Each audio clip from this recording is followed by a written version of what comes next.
His real name was François-Marie Hérouet. He was born in Paris on November 21, 1694.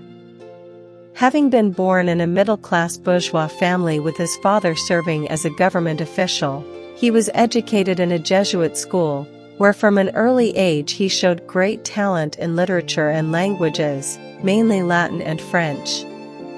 Unlike his contemporaries, Voltaire had a progressive mind and a burning spirit of revolt, which led to frequent skirmishes with the religious and political authorities of his time. Despite his father's wish that Voltaire become a lawyer, he chose the road of literature and thought. He plunged into the world of Parisian literary circles and began to write plays and poetry. But when he started to injure authorities with feelings of sharp satire, he often got into trouble with the government. In 1717, he was led into the Bastille for 11 months for having written a satirical poem he was deemed offensive to the government. It was during this time that he began writing his famous epic Henriade, his invective against despotism and religious intolerance. After his release, his scattering criticisms forced him into exile in England in 1726. Once there, he came into contact with the philosophy of John Locke and the English constitutional system, which deeply influenced his political and social philosophy. He was impressed with the English press freedom and religious tolerance, which coaxed him to write his celebrated Letters on England in 1734.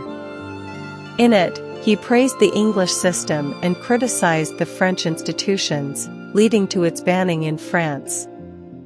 Upon his return to France, he settled for some time in the Château de Serailles, where for a while he found some measure of protection against persecution due to the influence of a few noblemen. During this time, he devoted himself to writing plays, essays, and many philosophical works, becoming a leading figure in the European Enlightenment. He stanchly believed in the use of reason and logic in resolving social and political matters, and resolutely defended freedom of expression and human rights. In 1750, Voltaire shifted to the court of King Frederick II of Prussia with the hope of being able to live with some degree of freedom under the protection of the enlightened monarch. Their relationship deteriorated within a short time, owing both to ideological and political differences, and Voltaire left Prussia after only 3 years. He then took up residence at Ferney, a small town near the Swiss border, where he built a home that became a refuge for many intellectuals and scholars from countries throughout Europe. During his stay in Ferney, he wrote his most applauded works, such as Candide, 1759, a satirical philosophical novel that criticizes excessive optimism while making fun of the political and social conditions of Europe. He became a great adversary of religious fanaticism and stood strongly for tolerance and human rights by penning works such as Treatise on Tolerance.